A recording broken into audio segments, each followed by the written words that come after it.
गणनायकाय गणदैवताय गणाध्यक्षाय धीमहि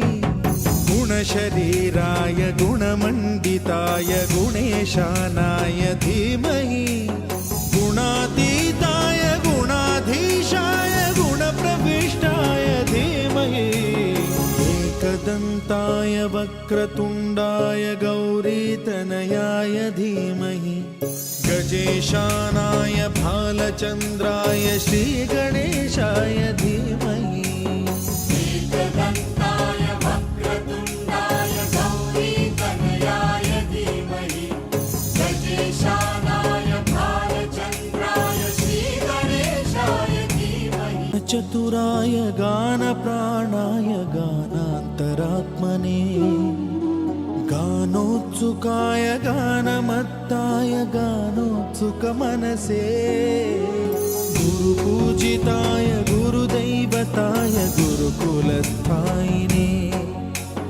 गुरुविक्रमाय गुह्यप्रवराय गुरवे गुणगुरवे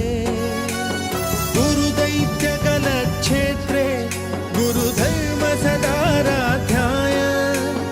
गुरुपुत्रपरित्रात्रे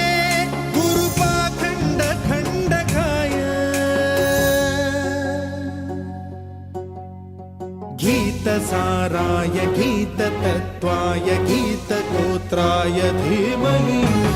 गूढगुल्फाय गन्धमत्ताय गोजयप्रदाय धीमहि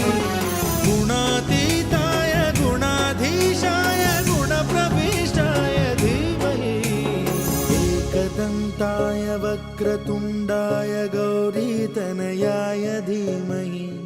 गजेशानाय भालचन्द्राय श्रीगणेशाय